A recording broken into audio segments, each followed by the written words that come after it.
Section 67, page number 11.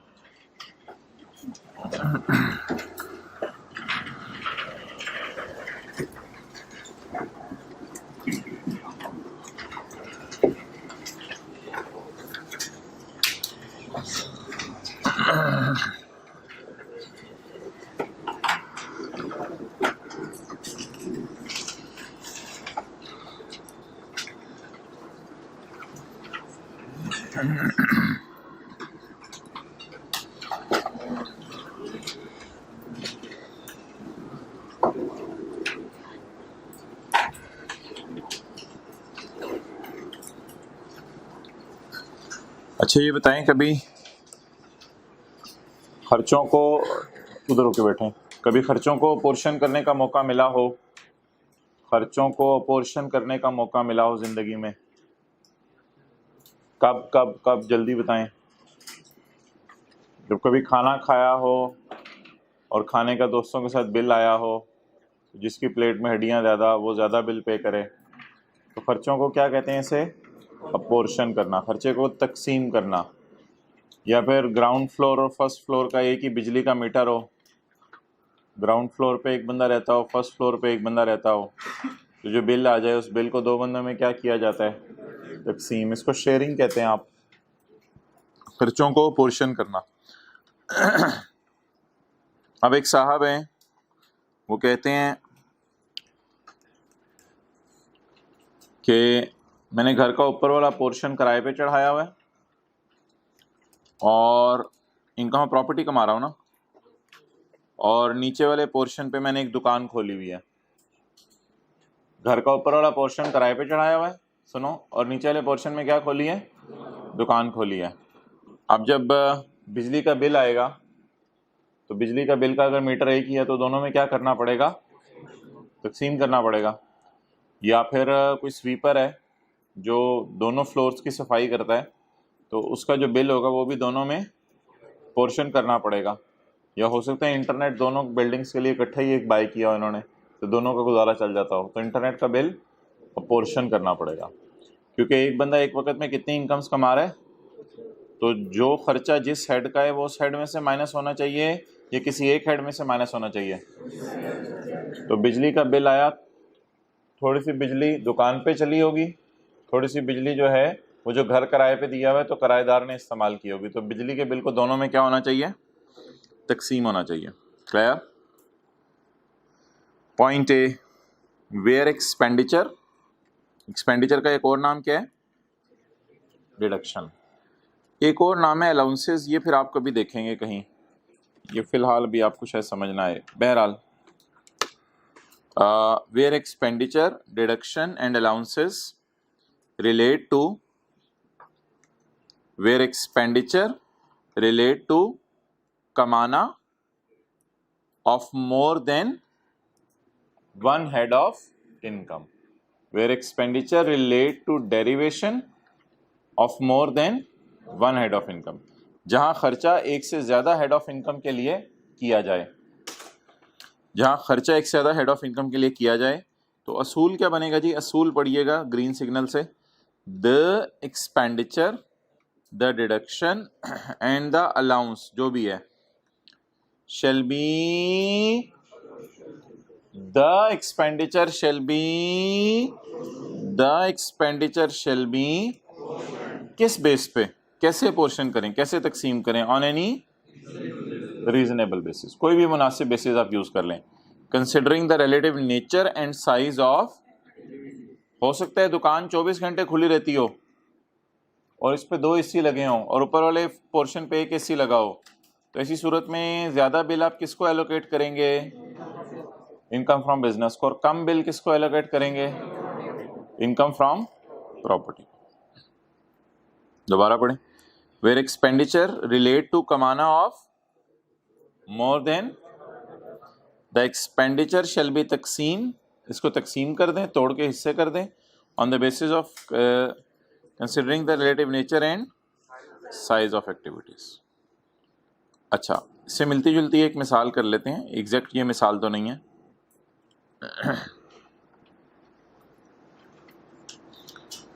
पढ़ लें आप, क्वेश्चन पढ़ लें।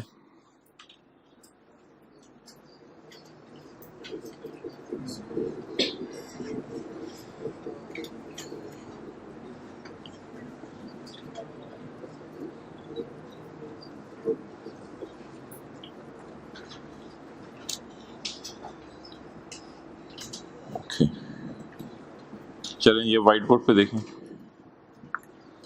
Mister Riaz Chaudhry a resident person has disclose the following. इसकी दो दुकानें हैं, एक दुकान पाकिस्तान में है, एक कनाडा में है। तो जो पाकिस्तान की दुकान है उसको पाकिस्तान में कमाई गई इनकम कहेंगे या पाकिस्तान सोर्स इनकम, और जो कनाडा की दुकान है उसे फॉरेन सोर्स इनकम कहेंगे। दोनों दुकानों की इसने सेल गिवन की है 3 लाख और 7 लाख। दोनों दुकानों की सैलरीज गिवन की हैं 10,000 और 7,000। एडवर्टाइजमेंट का खर्चा हुआ है एक टीवी चैनल पे जो दोनों मुल्कों में एक वक्त में देखा गया है। एडवर्टाइजमेंट का खर्चा हुआ एक टीवी चैनल पे जो दोनों मुल्कों में एक वक्त पे देखा गया है। तो इसका मतलब है कि ये 5,000 खर्चा मैं अगर प्रॉफिट एंड लॉस बनाना चाहूँ तो 3 लाख माइनस 10,000 माइनस 7,000, क्योंकि आपको पता है सेल में से खर्चे क्या होते हैं, माइनस होते हैं। फिर क्या करूँ, यहाँ से 5,000 माइनस कर दूँ और यहाँ से भी 5,000 माइनस कर दूँ। क्यों नहीं माइनस किया जा सकता कि एक्सपेंडिचर को रीजनेबल बेस पे एलोकेट करना पड़ेगा, तकसीम करना पड़ेगा, तोड़ के दो हिस्से करने पड़ेंगे। क्या आप ये एग्री करते हैं ये स्पेसिफिक एक्सपेंस है, यानी पता चल रहा है किस हेड के लिए कितना किया। और क्या आप ये भी एग्री करते हैं ये 5,000 एक कॉमन खर्चा है, एक कॉमन खर्चा है, ठीक है। जैसे दो दोस्त जो है खाना खाने जाएं तो एक अपने लिए बर्गर ऑर्डर कर दे और दूसरा कढ़ाई ऑर्डर कर दे, तो ये तो पता है किसने किसका बिल देना है, अब बड़ा वाज़ेह पता चल रहा है। लेकिन जिस क्रीम गाड़ी के अंदर दोनों आए थे उस गाड़ी वाले ने कहा एंड पे यार आप मुझे 500 रुपया दे दो, अब ये तो 250 करके तकसीम कर लेंगे दोनों, तो ये तो किसी रीजनेबल बेस पे तकसीम कर लेंगे। लेकिन कुछ खर्चे ऐसे होते हैं जो पता होता है फलां ने कितना किया और फलां ने कितना किया।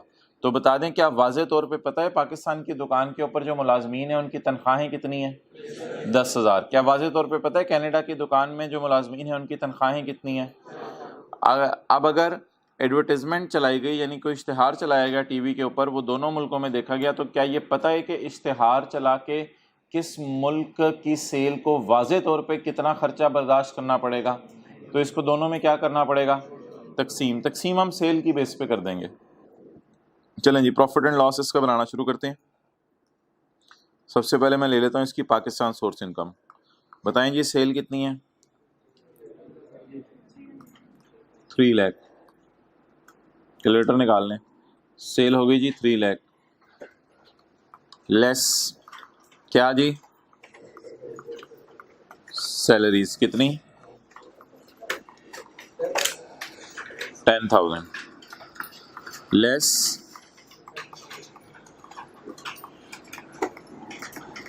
एडवर्टाइजमेंट। अच्छा, पाकिस्तान सोर्स के बाद foreign source income, FSI foreign source income जी। बाहर के मुल्क की सेल 7 लाख, बाहर के मुल्क की सैलरीज कितना 7,000।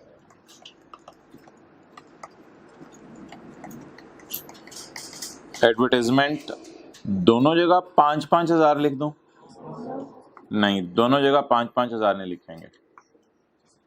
ओके, अब हम क्या करेंगे, इसको 25-25 नहीं करना, लुटनी मची, आधा आधा नहीं करना। खर्चा कितने 5,000,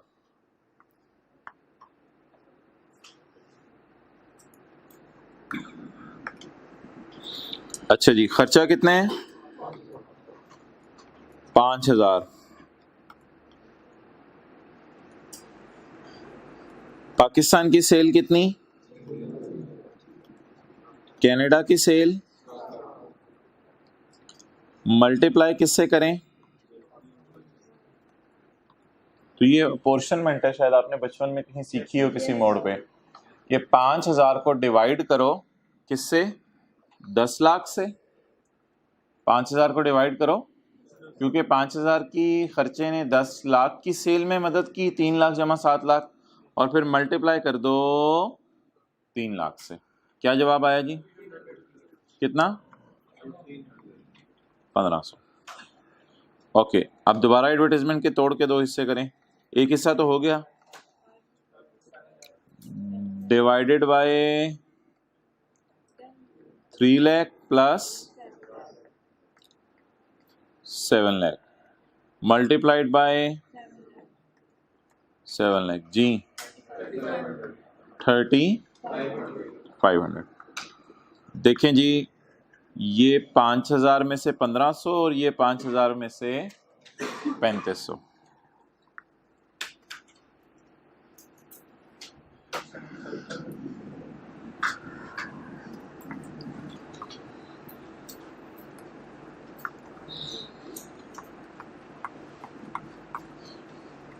अच्छा जी, अब अगर मैं सब टोटल करना चाहूं तो बता दें, ऊपर वाले का सब टोटल कितना आया?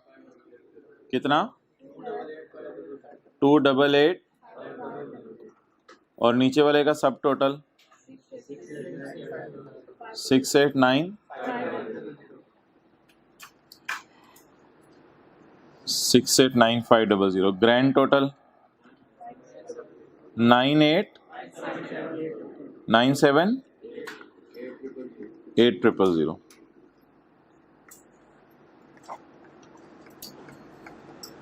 ओके, 1 मिनट लगा के नोट कर लें।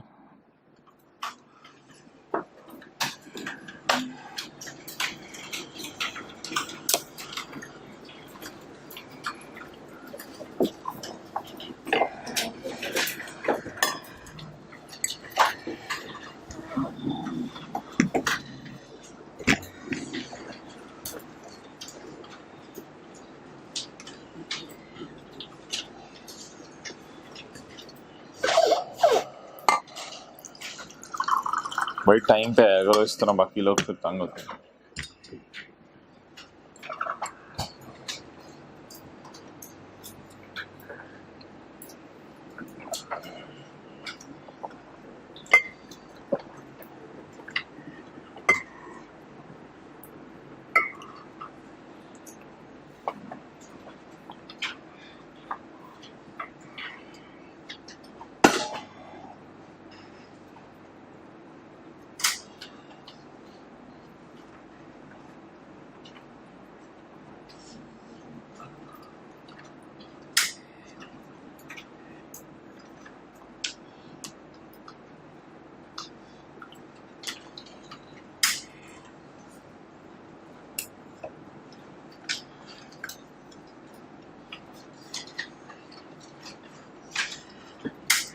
जी, इसमें कॉमन खर्चा कौन सा है?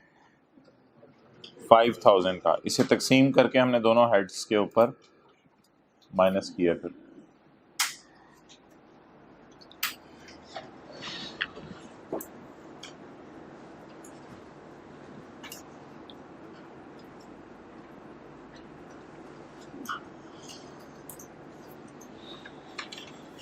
ओके,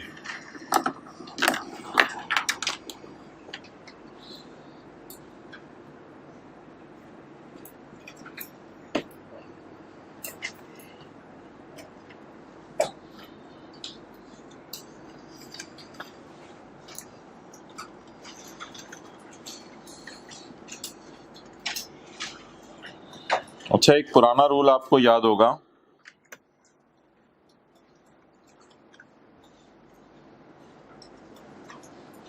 ये अगला सवाल वैसे ही एक हट के कि रेजिडेंट बंदे की कौन कौन सी इनकम टैक्सेबल है। पेज नंबर 7 पे पढ़ा था ना, पाकिस्तान वाली भी और बाहर के मुल्क वाली भी, और नॉन रेजिडेंट की सिर्फ पाकिस्तान वाली। अच्छा, अब अगर ये रियाज क्वेश्चन 1 है, रेजिडेंट पर्सन है, तो इसका मतलब है ये पाकिस्तान में 183 डेज से ज्यादा रुका है, या 183 डेज रुका है या उससे ज्यादा रुका है। Assume all data is same as in question number 1 except that Riaz is Pakistan में 10, 15, 20 दिन रुका है, कनाडा ज्यादा रहा है, पाकिस्तान में 10, 15, 20 दिन रुका है। आप बता दें इसकी जो इनकम है वो क्या आएगी, बोलें बोलें बोलें। 288,500। ये अगले सफ़े पे इसका सोल्यूशन है 288,500। क्यों? क्योंकि अब ये क्या बन गया, नॉन रेजिडेंट। तो इसने अपनी वर्ल्ड इनकम पे टैक्स जमा कराना है या सिर्फ पाकिस्तान वाली पे? पाकिस्तान वाली पे। लेकिन जो ऊपर वाली मिसाल थी उसमें इसने पाकिस्तान वाली पे भी जमा कराना था और फॉरेन वाली पे भी जमा करवाना था।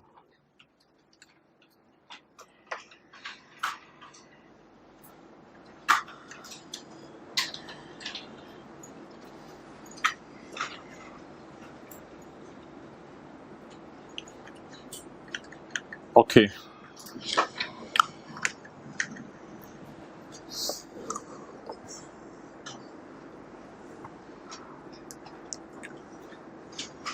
अच्छा, इसको भी आप अलग अलग हेड कह सकते हैं।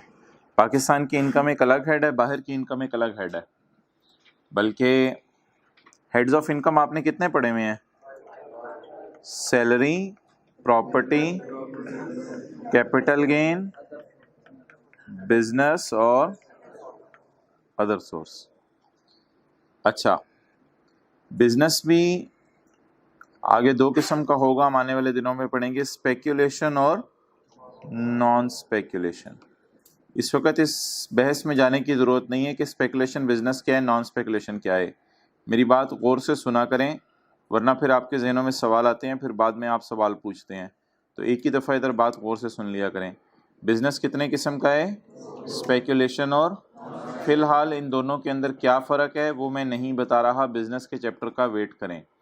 दूसरी बात, अब ये टोटल हेड आप समझ लें 6 बन गए, जैसे salary, property, capital gain, business speculation, business non speculation और अदर सोर्स।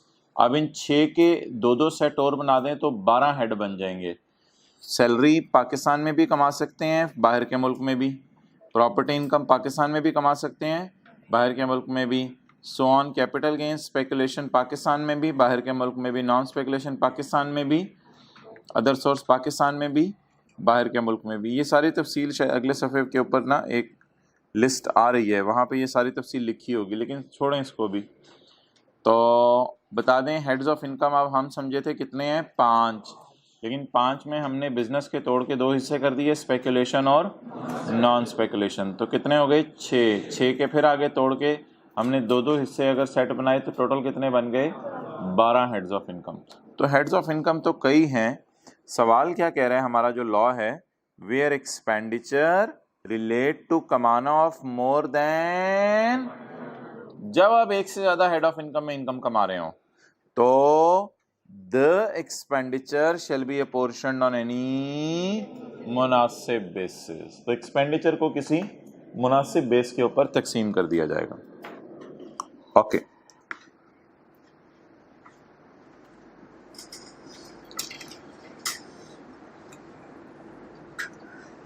अच्छा जी, ये तो मैंने आपको पॉइंट ए की मिसाल दी थी। पॉइंट ए की, इसमें क्या था, हम एक से ज़्यादा हेड ऑफ इनकम में इनकम कमा रहे थे। अब पॉइंट बी की मिसाल,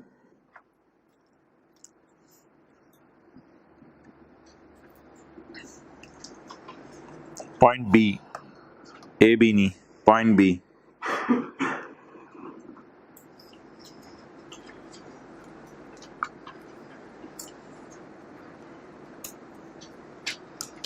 ग्राउंड फ्लोर पे आप कारोबार कर रहे हैं, क्या कमा रहे हैं, इनकम फ्रॉम बिजनेस। और फर्स्ट फ्लोर के ऊपर आपका घर है, आपका होम है, जहां आप बीवी बच्चों के साथ रहते हैं, यह आपका होम है। तो अब अगर बिजली का बिल आए और सारा बिजली का बिल आप बिजनेस की सेल में से माइनस कर लें तो क्या ये सही है या गलत है? बिजली तो घर में भी इस्तेमाल हुई होगी, तो अगर आप सेल में से, बिजनेस की सेल में से सारा बिजली का बिल माइनस कर लें तो टैक्स वाले कहेंगे कि आपने घर के एसी जो चला रहे हैं उसका भी बिजली का बिल दुकान के बिल में डाल दिया। हालांकि आपने इंट्रो पढ़ी हुई है ओनर के घर के खर्चे, बिजनेस का एक्सपेंस। तो अगर आप सेल में से पूरा बिजली का बिल माइनस कर दें तो इससे नुकसान क्या होगा कि घर के खर्चे भी बिजनेस की सेल में से माइनस हो जाएंगे। जब घर के खर्चे बिजनेस की सेल में से माइनस होंगे तो प्रॉफिट कम हो जाएगा, टैक्स कम देना पड़ेगा। तो टैक्स वाले कहेंगे ये टैक्स आप कम क्यों लेके आए हो? तो पता ये चलेगा कि आपने दो नंबरी किया, अपने बिजनेस की सेल में से सारा बिजली का बिल माइनस कर दिया। हालांकि बिजनेस की सेल में से सिर्फ कितना बिजली का बिल माइनस करना चाहिए? जितना बिजनेस के लिए। तो इसलिए अगर अब भी बिजली का बिल आए तो पॉइंट ए की तरह पॉइंट बी में भी हमें क्या करने पड़ेंगे? खर्चे अपोर्शन करने पड़ेंगे। चलें जी, पढ़ें इसको, देखें इस ऊपर। वेयर एक्सपेंडिचर रिलेट्स टू कमाना of income under a head of income. Income chargeable to tax का मतलब है उस पर टैक्स लग रहा है ना, यानी कमाना of income under a head of income. आप हेड ऑफ इनकम भी कमा रहे हैं, जैसे ग्राउंड फ्लोर पे दुकान खोली हुई आपने। And for some other purpose. Some other से पर्पस से मुराद इधर आपका होम है, आपका घर है जहां पर आप बिजली इस्तेमाल कर रहे हैं। तो पॉइंट बी, ए और बी की मिसाल नोट कर लें, फिर ए बी की करते हैं।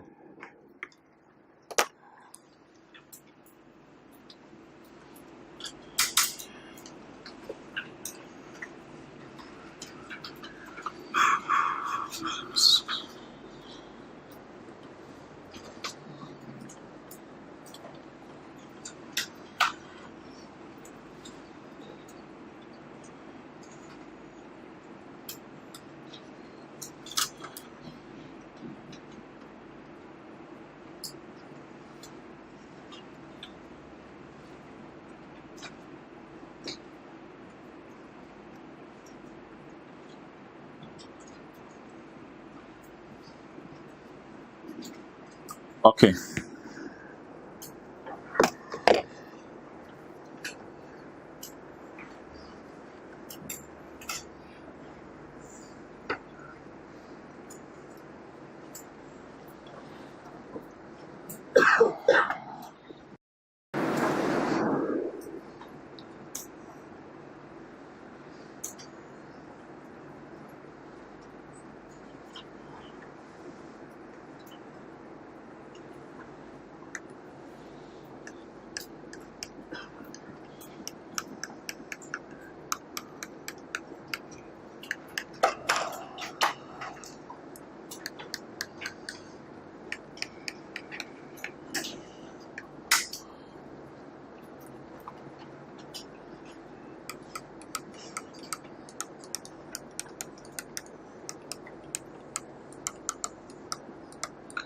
रिजीम आप समझ लें एक दुनिया है। ये एक होती है नॉर्मल टैक्स रिजीम और एक होती है फाइनल टैक्स रिजीम।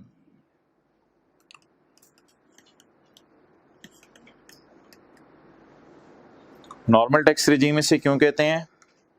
इस पे वो जो टेबल 1 और टेबल 2 लगता है, सैलरीड और नॉन सैलरीड डिसाइड करके, सैलरी 75% वाला लगा के टेबल 1 और टेबल 2 लगता है।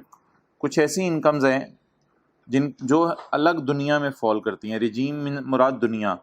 कुछ ऐसी इनकम्स हैं जो बिल्कुल अलग दुनिया में फॉल करती हैं, उनका हमारे नॉर्मल टैक्स कैलकुलेट करने से ताल्लुक ही नहीं है। उसकी एक मिसाल आपके सिलेबस में है, वो है डिविडेंड इनकम। डिविडेंड इनकम ये होती है, कंपनी साल के आखिर में अपने प्रॉफिट्स बांटती है। तो वो जो कंपनी के प्रॉफिट्स होते हैं, आप इंट्रो की क्लास में तो उनको ड्राइंग्स कहते थे। ओनर घर पैसे लेके जा रहा है, लेकिन ये ड्राइंग्स नहीं है, ये क्या है? Dividend income. तो डिविडेंड इनकम वो पैसे होते हैं जो कंपनी कमाती है और अपने शेयर होल्डर्स को बांटती है। कमा के जो पैसा शेयर होल्डर को बांटे उसे क्या कहते हैं? डिविडेंड। अच्छा देखें, ऐसी एक छोटी सी बात, डिविडेंड इनकम और कैपिटल गेन इनकम में फर्क क्या है? कैपिटल गेन इनकम मैंने आपको बताया था शेयर खरीद के बेचना होता है, लेकिन डिविडेंड होता है उन शेयर्स के ऊपर प्रॉफिट आना। इन दोनों में फर्क है। जैसे भैंस है तो भैंस आप खरीद के बेचते हैं, ये एक अलग बात है। दूसरा, हर दिन उससे दूध आता है, ये अलग बात है। तो फर्ज कर लें भैंस खरीद के जब बेची 2, 4, 6 साल बाद, वो कैपिटल गेन इनकम है। और हालांकि भैंस के लिए ये बात नहीं है, शेयर के लिए बात है, लेकिन समझाने के लिए। और जो भैंस से दूध आ रहा है हर दिन, वो क्या है? डिविडेंड इनकम है। क्लियर? तो अगर आप कंपनी के शेयर्स बाय करें, मिसाल के तौर पे आप पीटीसीएल के शेयर्स बाय करें, तो पीटीसीएल के शेयर्स बाय करें आपने 2010, 11, 12, 2010 में आपने शेयर बाय किए, 2012 में आपने शेयर सेल कर दिए। तो जब आपने शेयर सेल किए तो ये आपकी कौन सी इनकम है? Income from capital gain. और इस दौरान फर्ज करें, कंपनी जरूरी नहीं कि साल के एंड पे डिविडेंड बांटे, कंपनी दरमियान में भी डिविडेंड बांटती हैं। इस दिन आपको डिविडेंड मिला, इस दिन आपको डिविडेंड मिला, तो दूध तो आता रहता है, आपको पता है, पीते भी रहते हैं आप। इस दिन आपको डिविडेंड मिला। ये जो डिविडेंड है ये क्या रेकरिंग नेचर की इनकम है या वन ऑफ इनकम है? रेकरिंग नेचर की। अच्छा, रेकरिंग वन ऑफ छोड़ें, बार बार आती रहती हैं या एक दफ़ा आती है? बार बार आती रहती है। और जो कैपिटल गेन इनकम है वो एक दफ़ा आती है। तो कैपिटल गेन इनकम और डिविडेंड इनकम के अंदर फ़र्क नोट करें, फिर मैं ये वाला भी नोट करने का आपको टाइम दूंगा। ये वैसी एक जनरल अंडरस्टैंडिंग है जो मेरे ख्याल से मेजॉरिटी लोगों को होगी, जिसको नहीं होगी उसको अभी बात पता चल गई होगी। कैपिटल गेन इनकम क्या होती है? शेयर खरीद के बेचना।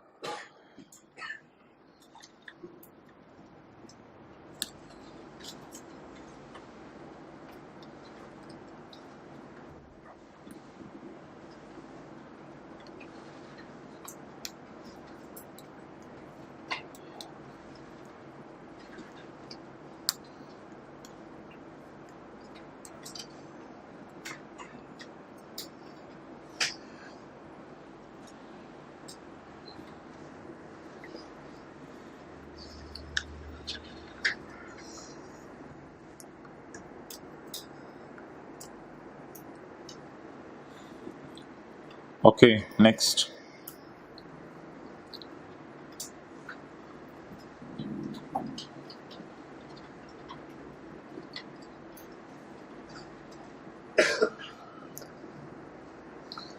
अच्छा,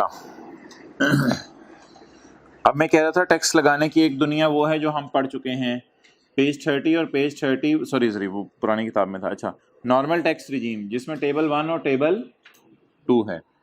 अच्छा, फाइनल टैक्स रिजीम में क्या है बोलें? Dividend income. Final tax regime में क्या है? इसका टैक्स रेट मोहतरम 15% है। इस पे टेबल 1 और टेबल 2 नहीं लगता। इस पे टेबल 1 और टेबल 2 नहीं लगता। क्लियर? इस पे क्या लगता है बोलें? 15%। क्लियर? अब आपको फील हो रहा है ये दुनिया अलग क्यों है? क्योंकि रेट अलग है। आप बताएं, अगर कोई बंदा डिविडेंड इनकम कमाएगा तो टेबल 1 और टेबल 2 में जाके देखेंगे, या अगर लाख रुपए डिविडेंड कमाया तो बस 15,000 टैक्स है? इसी तरह 1 करोड़ रुपया डिविडेंड कमाया, 15 लाख रुपए टैक्स है। 10 करोड़ कमाया, 10 करोड़ कमाया, 15 करोड़ नहीं, 1 करोड़ 50 लाख रुपए टैक्स बन जाएगा। क्लियर? तो डिविडेंड इनकम के ऊपर फिक्स टैक्स रेट है कितने परसेंट? 15%। एक मिसाल मैं आपको फाइनल टैक्स की ओर दे रहा हूं, वो हमारे सिलेबस से बाहर की है, वो है एक्सपोर्ट सेल। कौन सी सेल? एक्सपोर्ट सेल, समझ आ गया या कोई मिसाल देने की ज़रूरत है? जो चीज़ें आप एक्सपोर्ट कर रहे हैं, जैसे सियालकोट से चीज़ें एक्सपोर्ट होती हैं अक्सर, सर्जिकल इक्विपमेंट या खेल की चीज़ें, बैट वगैरह, फुटबॉल वगैरह, एक्सपोर्ट सेल, उसका रेट बड़ा मज़े का है, उसका रेट है 1%। हुकूमत बड़ी खुश होती है एक्सपोर्ट सेल करने पे, तो 100 रुपये की सेल की तो आपको कितना टैक्स देना पड़ेगा? सिर्फ, ये मिसाल हमारे सिलेबस में है, हमारे सिलेबस से बाहर की मिसाल है, हमारे सिलेबस से बाहर की मिसाल है। This export cell is out of syllabus. लेकिन थोड़ी सी एक बात करनी है जिसके लिए ये मैं मिसाल दे रहा हूँ। लेकिन डिविडेंड का रेट 15% है, ये सिलेबस का पार्ट है। डिविडेंड हमने पढ़ना है, शायद कल ही पढ़ लें अगली क्लास के अंदर, तो डिविडेंड हम पढ़ेंगे। लेकिन export cell is out of syllabus example. अच्छा, अब मोहतरम नोट कर लिया आपने? अच्छा ज़्यादा टाइम ना ले, 15-20 सेकंड से। ये कौन सी दुनिया थी जी लेफ्ट वाली? लेफ्ट राइट सही है ना आपका? पता चल जाता है ना लेफ्ट क्या राइट क्या? अच्छा, तो ये कौन सी थी दुनिया लेफ्ट वाली? नॉर्मल तरीके से सैलरी बिजनेस कैपिटल के अंदर 100 जमा करो, टेबल 1 2 लगाओ, वो जिसको आप घिसा पिटा तरीका कहते हैं। 9 सवाल आपने किए थे घर में उसके, तो वो नॉर्मल तरीका टैक्स निकालने का। एक ख़ास तरीका आज है टैक्स निकालने का, उसमें हुकूमत कुछ लोगों को रिलैक्स कर देती है, जिसमें डिविडेंड पे आजकल रिलैक्सेशन दी हुई है। कितने % टैक्स है? क्योंकि कुछ लोगों का उधर आपको पता है 35% तक भी चला जाता था, तो इसलिए डिविडेंड वालों को रिलैक्स किया हुआ। कितना टैक्स है इनका? 15%। और जो चीज़ें खरीद के बाहर के मुल्क में या बना के बाहर के मुल्क में बेच रहे हैं, उनके लिए कितने % टैक्स है? 1%। ये 2 मिसालें दे दी। ओके, अब भाई सिंपल सी बात है, एक आप इनकम फ्रॉम बिजनेस कर रहे हैं लोकल सेल का, यानी चीजें खरीद के पाकिस्तान में ही बेच देते हैं, ये तो आपकी नॉर्मल इनकम होगी ना, इस पे तो टैक्स लगेगा। ये तो इधर आएगी ना, देखें ये तो इधर नॉर्मल वाली में आएगी ना, ये जो मैंने दुनिया बनाई हुई है। और एक आप कर रहे हैं इनकम फ्रॉम बिजनेस में कौन सी सेल? एक्सपोर्ट सेल, यानी ऊपर जो फर्स्ट फ्लोर के ऊपर आपने सामान रखा हुआ है, वो सामान आप पाकिस्तान में किसी को नहीं बेचते, बल्कि फर्स्ट फ्लोर पे किसी को जाने भी नहीं देते। कुछ जा भी रहा हो तो उसे मार के नीचे भेज देते हैं कि भाई नीचे जा, फर्स्ट फ्लोर के से जो सामान है वो सीधा एयरपोर्ट पे ही जाएगा। तो ग्राउंड फ्लोर पे आप जो है वो दवाइयाँ रख के बेच रहे हैं, मिसाल के तौर पे आपका मेडिकल स्टोर है, ग्राउंड फ्लोर पे आप दवाइयाँ रख के बेच रहे हैं, लोकल सेल कर रहे हैं, और फर्स्ट फ्लोर के ऊपर आप फुटबॉल खरीद के जो है बाहर के मुल्क में बेचते हैं। तो अब आप बता दें, आप एक वक्त में कितनी इनकम्स कमा रहे हैं? 2। ये कौन सी इनकम है? Normal tax regime. और ये कौन सी इनकम है? Final tax regime. कौन सी इनकम है जी ये? Final tax regime.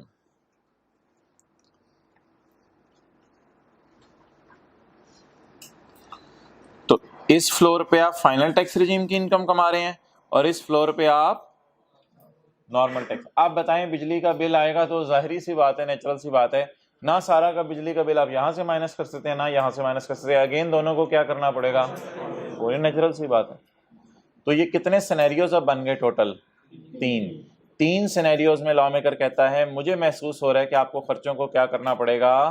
तोड़ के तकसीम करना पड़ेगा, क्योंकि सारा खर्चा किसी एक जगह माइनस कर दें तो वो मुनासिब नहीं है। चलें जी, it's over now. Local sale में कुछ भी लिख सकते हैं, मेडिकल स्टोर खोला हुआ है, कुछ भी है, बातें सुना करें फिर सवाल अराइज नहीं होंगे। Okay, A B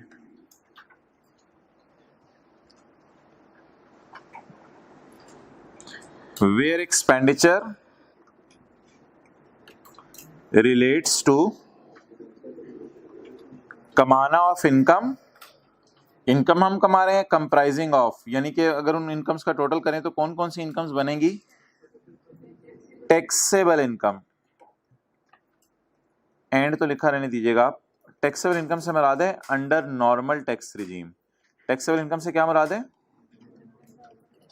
normal tax regime.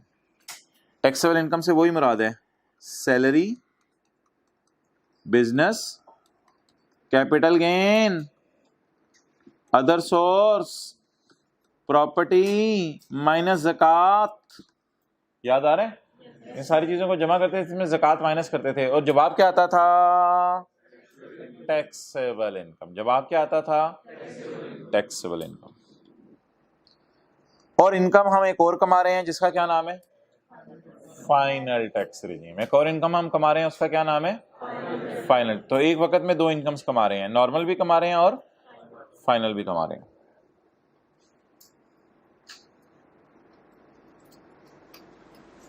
अच्छा, एक छोटी सी बात कर दूं आपसे, ये हम आने वाले दिनों में पढ़ेंगे, शायद अगली क्लास में ही पढ़ लें, कि ये जो इनकम्स है ना, ये वाली वो जो लेफ्ट साइड पे है सैलरी, इनको टोटल इनकम कहते हैं। इनमें से ज़कात माइनस कर दें तो टैक्सेबल इनकम। तो टैक्सेबल इनकम का लफ्ज सिर्फ उनके लिए खास है।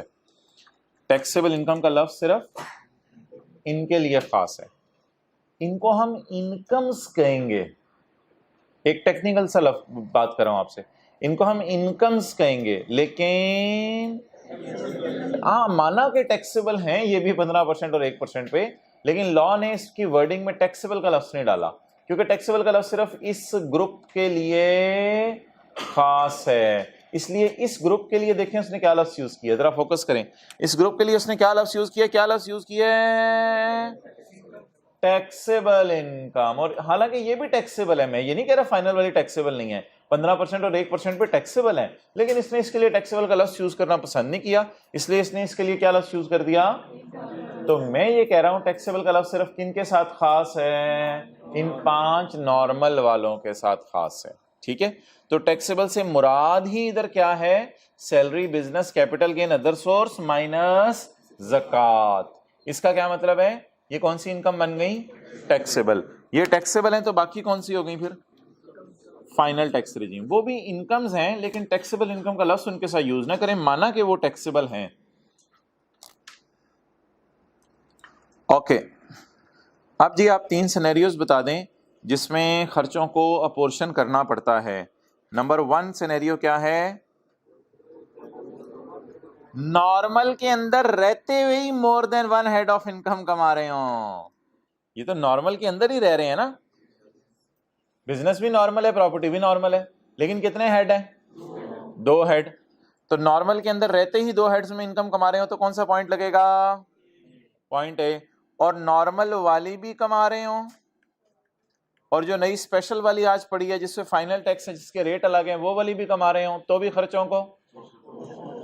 और income under a head of income कमा रहे हो, यानी salary, business, capital gain, other source कमा रहे हो, और साथ साथ कोई और मकसद भी कर रहे हो बिजली का, जैसे घर में इस्तेमाल कर रहे हैं, तो भी खर्चों को क्या करना पड़ेगा? अपोर्शन। और ये बात जो है वो आपको पता है तीनों के साथ खास है। अब आप घर में क्या करेंगे? अब आप घर में इस तरह करेंगे, ये ऊपर वाला स्लाइस है और ये ब्रेड का नीचे वाला स्लाइस है, और ये बीच में जो है वो कबाब है, और ये जो है वो प्याज है, और ये टमाटर है। तो यानी कि ऊपर और नीचे से मिला के बार बार इन तीनों चीज़ों को पढ़ना है। तो जब आप ए पढ़ेंगे तो भी ग्रीन वाला पढ़ेंगे, तो भी ये वाला पढ़ेंगे। समझ आ गई बात? और जब आप फिर ग्रीन वाला पढ़ के फिर ए भी पढ़ेंगे, फिर ये दोबारा ग्रीन वाला पढ़ेंगे, तो बार बार इन बातों को रिपीट करेंगे, इस तरह आपको याद होगा। वैसे तो बात याद हो ही गई है। पहला क्या है? Derivation of more than. दूसरा taxable income and final income. और तीसरा income following under a head of income, जैसे salary, business, capital gain, other source and other purpose. तो the expenditure shall be on any depending upon the size and nature. देखें इसका size ज्यादा था, Canada की दुकान की सेल का साइज ज्यादा था, सेल अच्छी खासी हो रही थी, तो इसलिए इसको हमने ज्यादा खर्चा अपोर्शन करना पसंद किया था। अच्छा, एक और भी एक हमने रूल पढ़ा था, रूल 14। रूल तब आते हैं जब किसी लॉ में कुछ वजाहत करनी हो, तो रूल 14 था रेजिडेंट का आने जाने का दिन पूरा काउंट किया जाएगा। तो एक और देखें, आज रूल आ रहा है रूल 13। तो रूल 13 में वही बातें तकरीबन होने लगी हैं जो ऊपर हमने पढ़ी हैं, लेकिन कुछ वजाहतें उसने करनी थी, वो उसने अगले सफ़े पे कर दी। कहते हैं सारी कैलकुलेशन में आपको चंद चीज़ों का ध्यान रखना पड़ेगा, कहते हैं वो मैं आपको बता दूं।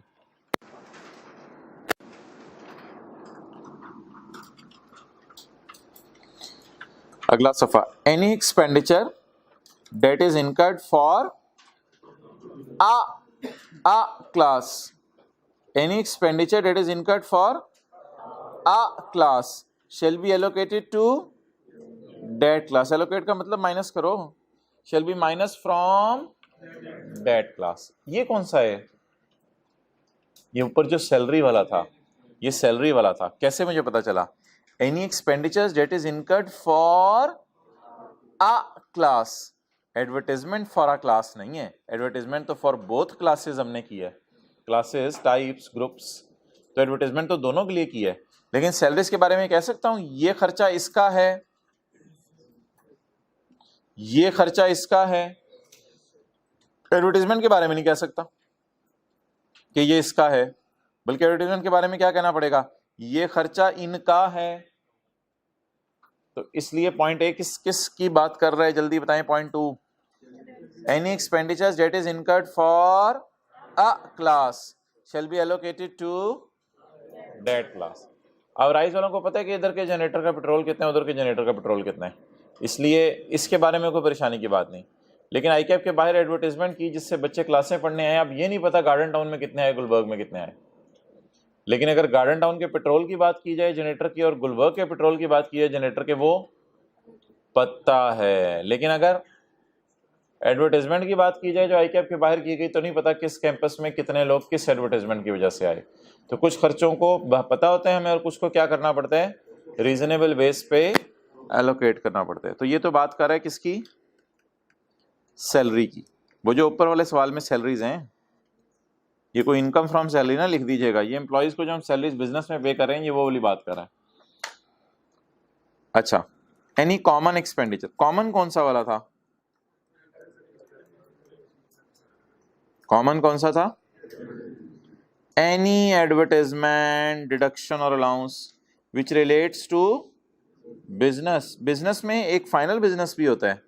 फाइनल बिजनेस की आपको भी मिसाल दे दी, एक्सपोर्ट सेल। एक्सपोर्ट सेल भी बिजनेस है, इसका मुश्किल सा नाम फाइनल का प्रिजम्पटिव है, पता नहीं क्या नाम इसने बना दिया। ये जो फाइनल टैक्स की दुनिया है ना, इसका एक मुश्किल सा नाम है presumptive tax regime.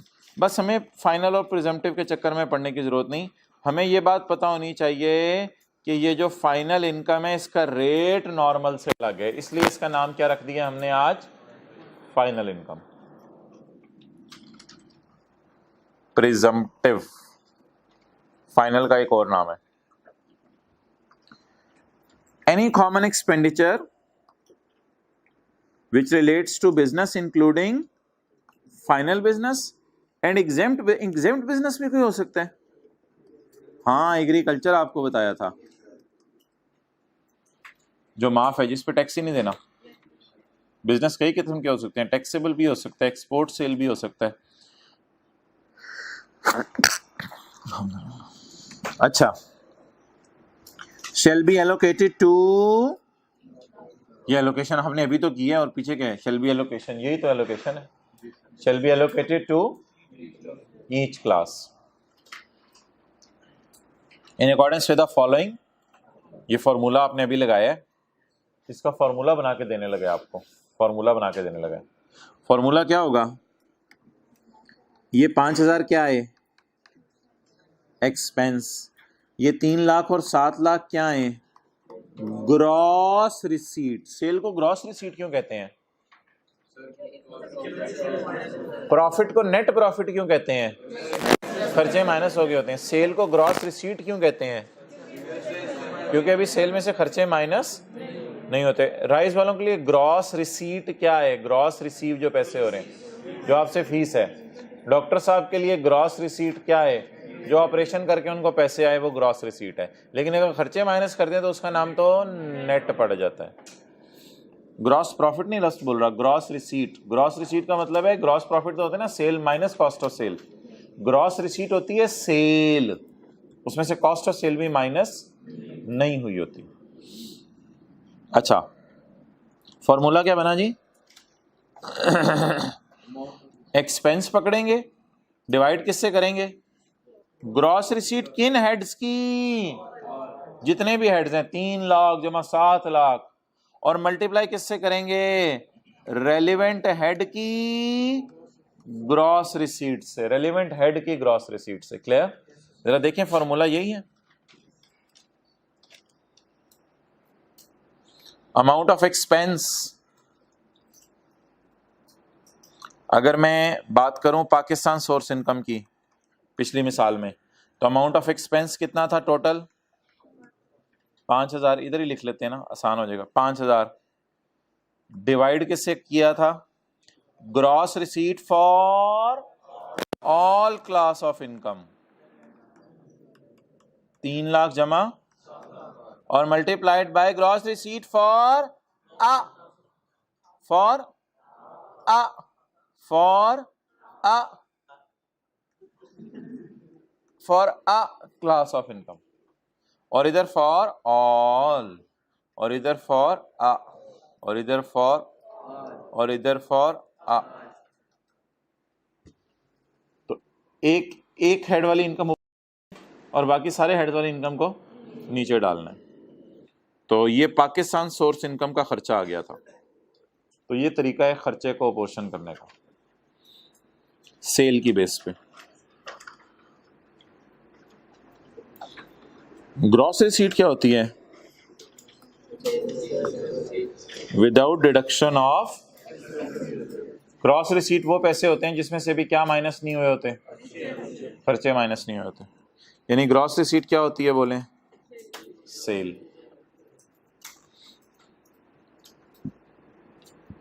Common expenditure, expenditure का एक और नाम क्या है? रिडक्शन। एक और नाम अलाउंस है, उसको छोड़ें अभी। कॉमन एक्सपेंडिचर कौन सा होता है? एडवर्टाइजमेंट था।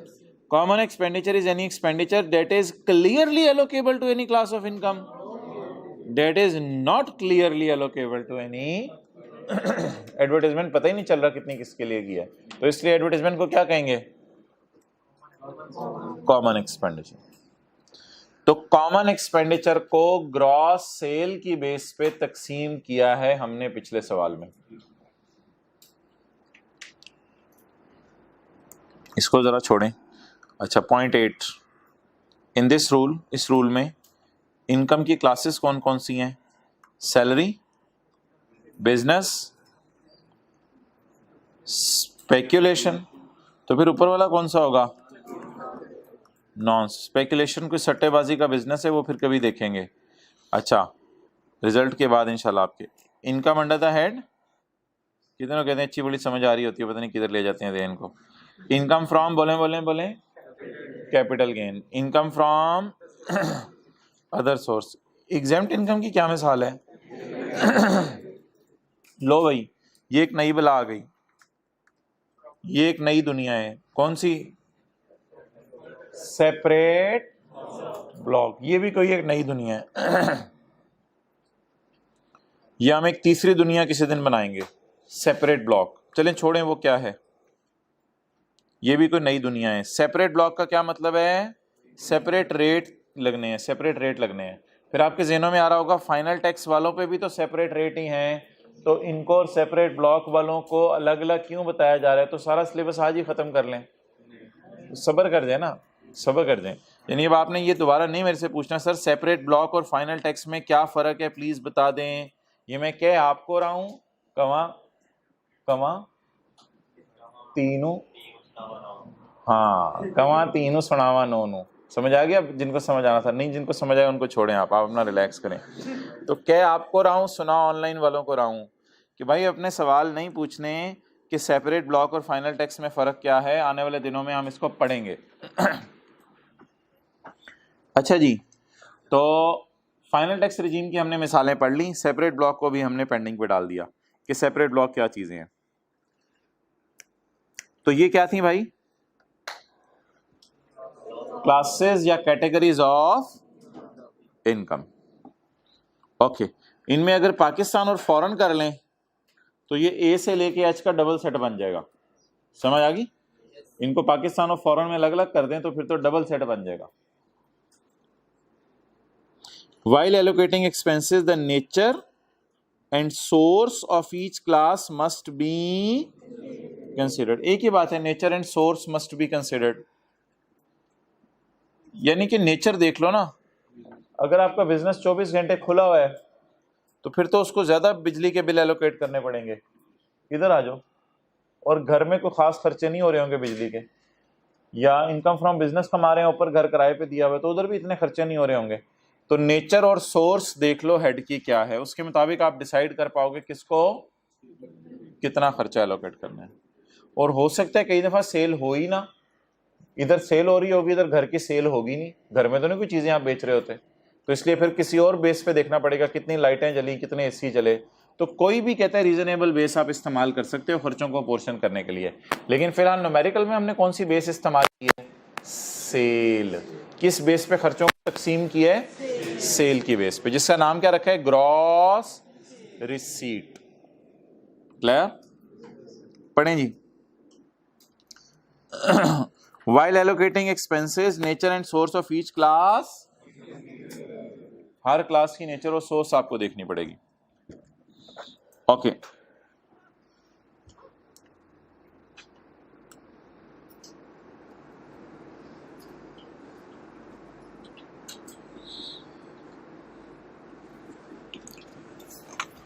अच्छा जी, ये खर्चा कितना आ रहा था ऊपर?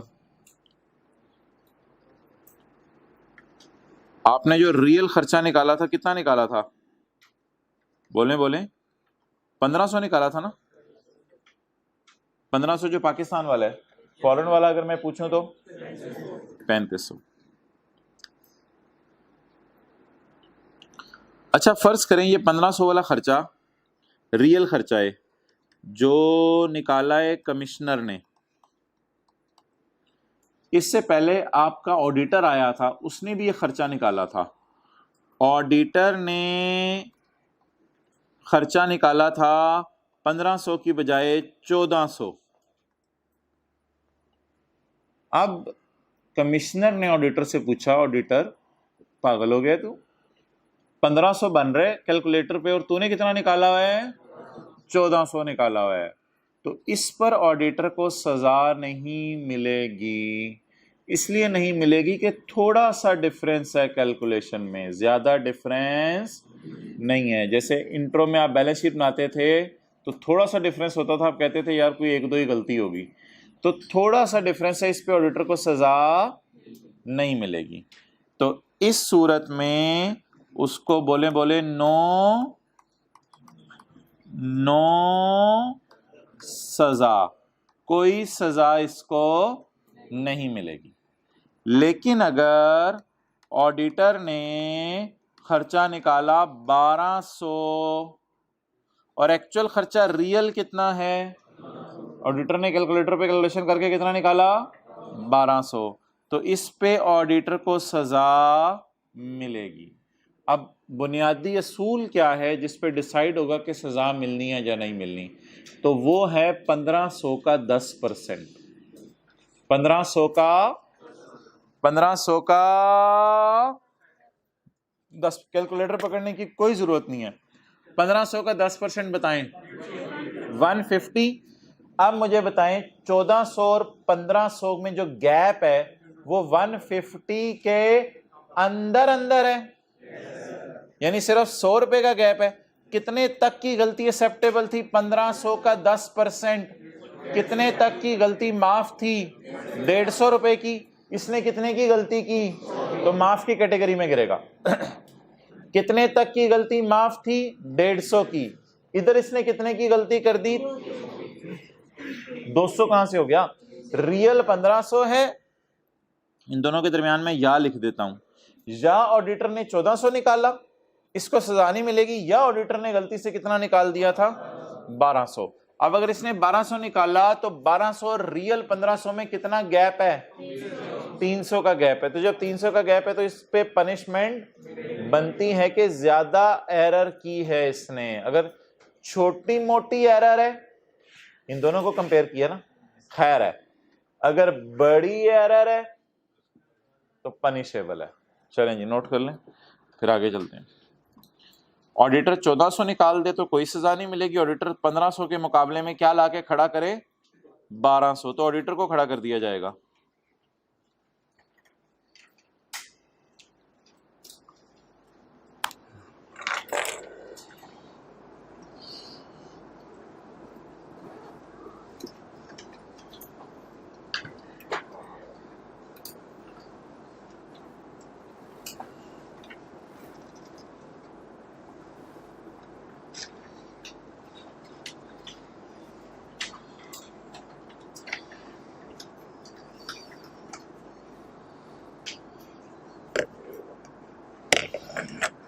पढ़ें जी।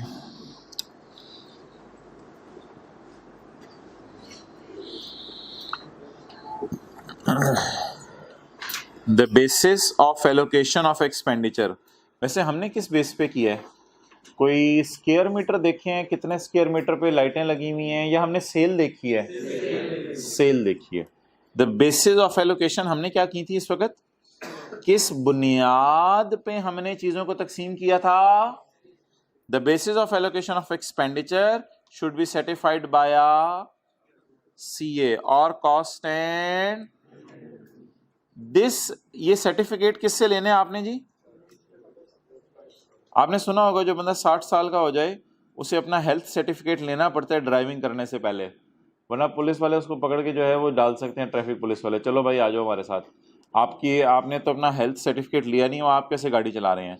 तो सिमिलरली ऑडिटर हमें क्या बना के देगा? एक जिसपे साइन करके देगा मैंने 1500 और 3500 की कैलकुलेशन चेक कर लिया, हाँ हो सकता है उससे 1500 की जगह 1400 निकला आया हो गलती से, वो बात अपनी जगह है। तो ऑडिटर से हम साइन करवाएंगे और एक सर्टिफिकेट लेंगे। वो सर्टिफिकेट कौन बना के देगा? ऑडिटर। किसको बना के देगा? टैक्स पेयर को। टैक्स पेयर वो सर्टिफिकेट किसके पास लेके जाएगा? कमिश्नर के पास। कमिश्नर फिर वो सर्टिफिकेट चेक करके बताएगा कि एरर है या नहीं। The basis of allocation of expenditure should be certified by a CA or a cost and management accountant. This certificate, ये जो बना के दिया है, किसने बना के दिया है? ऑडिटर ने, सीए ने। किसको? कमिश्नर को नहीं बना के दिया, टैक्स पेयर को बना के दिया है। This certificate shall be accepted by commissioner. अब कमिश्नर इसको एक्सेप्ट कर लेगा, कोई मसला नहीं, लेकिन कब एक्सेप्ट नहीं करेगा? Unless there is a significant, क्या होता है, मेजर या minor? Unless there is a significance variation. Significance variation क्या होती है? 10% प्लस हो जाए या 10% माइनस हो जाए बियॉन्ड लिमिट्स। ये क्या बात है 10% प्लस माइनस? यानी 1500 के बाद अगर 1600 भी आ रहा है तो खैर है। क्यों खैर है? क्योंकि 1600 भी तो 1500 और 1600 में सिर्फ कितना फर्क है? 100 रुपए का, और 150 तक की गलती माफ है। तो प्लस वाली साइड पे भी एरर हो सकता है, माइनस वाली साइड पे भी एरर हो सकता है, लेकिन एरर मैक्सिमम कितने % हो सकता है? 10% हो सकता है। This certificate shall be accepted by commissioner unless there is a significant variation from real allocation. From real allocation से significant variation नहीं होनी चाहिए। Clear?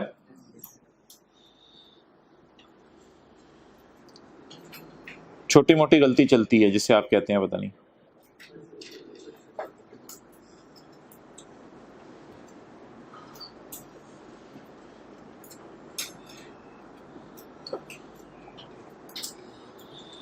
खैर है अबू, एक क्लास ही तो छोड़ी है मैंने, तो लम्हों की खता थी, बरसों ने सजा पाई, 6 महीनों ने सजा पाई, एक क्लास भी ना छोड़ा करें।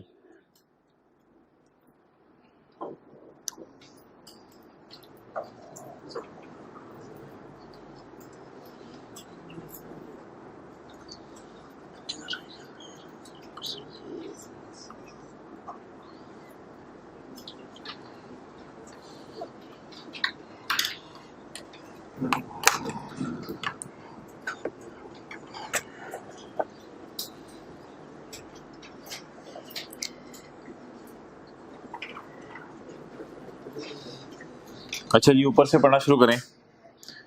Any expenditure that is incurred for a class of income shall be allocated to, जैसे सैलरीज थी। Point 3, common expenditure which relates to business फला फला फला shall be allocated in accordance with the following formula. उसके बाद gross receipt क्या होती है? सेल, लेकिन ग्रॉस रिसीट की डेफिनेशन कुछ और है, जो लिखी हुई है वही लिखनी है आपने। कॉमन एक्सपेंडिचर क्या होता है? That is not clearly allocable to any class of income. जैसे कि कौन सा था? एडवर्टाइजमेंट। और क्लास ऑफ इनकम्स काफ़ी सारी हैं, और नीचे ये लिखा हुआ है कि ऑडिटर जो है 10% प्लस माइनस वाली गलती कर दे तो कमिश्नर उसे एक्सेप्ट कर लेगा।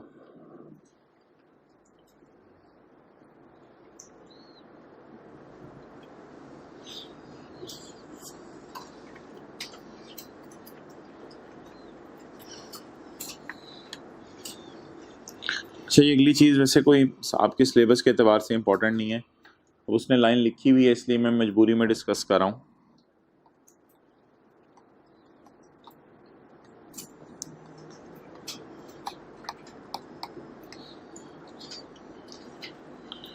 आप एजेंट हैं किसी के,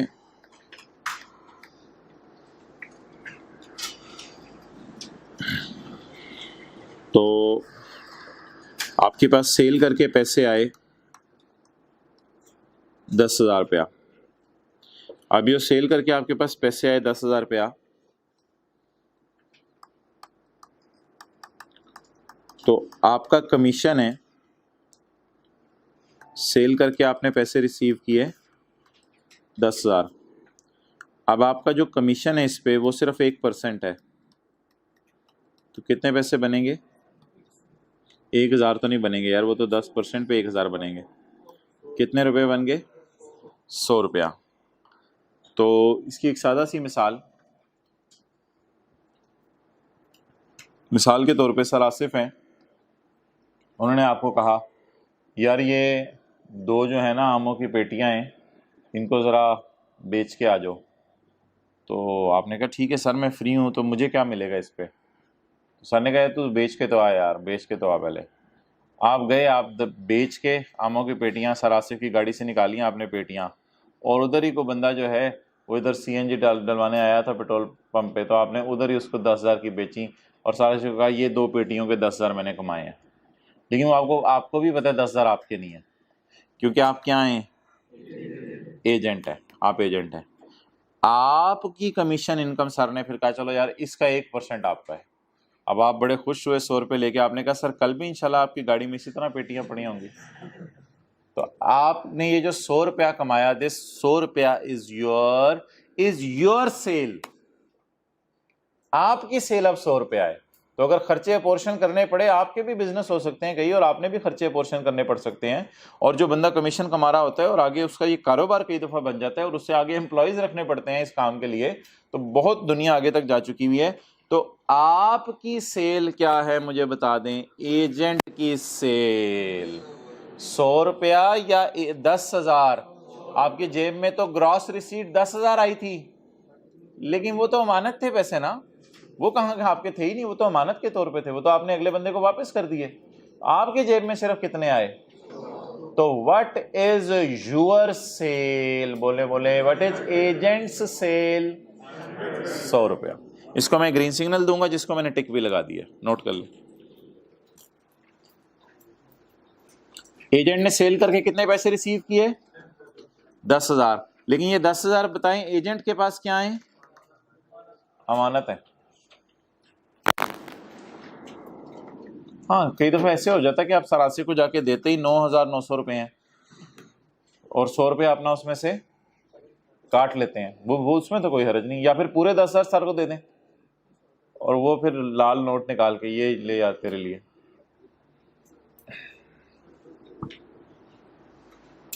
अमाउंट्स बढ़ा दें, 3 सिफर इधर लगा दें और 3 सिफर इधर। अच्छा अच्छा,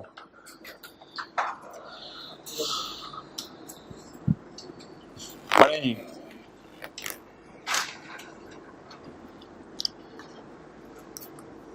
Where a person is earning commission, net का लफ्ज काट दें, छोड़े पर। Where a person is earning, commission का एक और नाम क्या है? इसे ब्रैकेट में ले लें, छोड़ें। Where a person is earning commission, then his gross profit will be taken as turnover। इसका ग्रॉस प्रॉफिट टर्नओवर समझा जाएगा। अच्छा, अब आप कह रहे होंगे यार इसको ग्रॉस प्रॉफिट क्यों कहते हैं, इसको जीपी क्यों कहते हैं? तो सर इसमें से तो सेल में से तो कॉस्ट ऑफ सेल हमने पढ़ा हुआ था माइनस होती है तो जीपी निकलता है। ओ भाई, सेल में से असल में कॉस्ट ऑफ सेल तो सरासिफ माइनस करेंगे, इसकी तो कॉस्ट ऑफ सेल होती ही नहीं, इसलिए इसका जीपी वही सेल के पैसे होते हैं जो इसको मिल जाते हैं। जरा बात मेरी दोबारा गौर से सुनिएगा, घर में आपके जहनों में ये सवाल जरूर आएगा कि जीपी तो इसका हो ही नहीं सकता, जीपी तो सरासिफ का नहीं कैलकुलेट होगा, क्योंकि सेल में से कॉस्ट ऑफ सेल कौन माइनस करेंगे? मुझे बताएं, ये आम खरीदे किसने हैं? आम सरासिफ ने खरीदे होंगे पहले और गाड़ी की डिग्गी में रखे होंगे, हो सकता है वो बाजार से 8,000 रुपए के खरीद के रखे हों और अब बिके कितने के? तो जीपी कौन निकालेगा? सरासिफ। इसको तो जीपी निकालने की जरूरत नहीं, इसको तो सेल का ही कोई हिस्सा मिलेगा या कॉस्ट ऑफ सेल का भी कोई पोर्शन बर्दाश्त करना पड़ेगा? सोचें सोचें, इसको सिर्फ सेल का 1% मिलेगा या कॉस्ट ऑफ सेल का भी कुछ हिस्सा बर्दाश्त करना पड़ेगा? तो इसलिए इसका ग्रॉस प्रॉफिट सेल ही होगा, क्योंकि इसकी कॉस्ट ऑफ सेल तो क्या है? 0। सोचें सोचें, इसकी कॉस्ट ऑफ सेल क्या है? तो इसके कमीशन को ही हमने जबरदस्ती क्या कह दिया? Gross profit. हालांकि ये कॉस्ट ऑफ सेल वगैरह माइनस नहीं करता, ये सिर्फ कौन सी फिगर होती है बोले? सेल की फिगर होती है। लेकिन लॉ मेकर खींचतान के से क्या कह रहे हैं? Gross profit. Then is gross profit, या ग्रॉस प्रॉफिट की जगह मैं कमीशन लिख देता हूं, then is commission will be taken as sale. इसका कमीशन इसकी सेल होगा। बहरहाल इसकी न्यूमेरिकल इंप्लीकेशन आपके सिलेबस में नहीं है, वरना मैं इसको जरूर करा देता। वह थ्योरी की हद तक एक लाइन मजबूरन आपको याद करनी पड़ेगी, इसे जरा मेरे साथ दोबारा पढ़ लें। Where a person is earning commission, then his commission will be taken as sale. बस जीपी बैक एंड पे याद करके पेपर में लिखाइएगा, जीपी बैक एंड पे माइंड में याद करके पेपर में लिखाइएगा, लेकिन कॉन्सेप्ट लेने के लिए जरा बार बार बोले, where a person is earning a commission, तो क्या इसकी सेल ये वाली लेंगे? Then his commission will be taken as turnover. Turnover क्या है यार? ये टर्नओवर सेल होती है, टर्नओवर असल में सेल होती है, लेकिन उसकी सेल क्या है? टर्नओवर एक और जगह भी पढ़ा था लफ्ज टर्नओवर, स्मॉल कंपनी की डेफिनेशन में, स्मॉल कंपनी की डेफिनेशन में। तो वहां जब 250 मिलियन, तो 250 मिलियन के साथ देखें टर्नओवर का लफ्ज लिखा हुआ था, सेल का लफ्ज नहीं लिखा हुआ था। बता दें जी, कमीशन एजेंट की सेल क्या होगी? कमीशन। कमीशन एजेंट की सेल क्या होगी?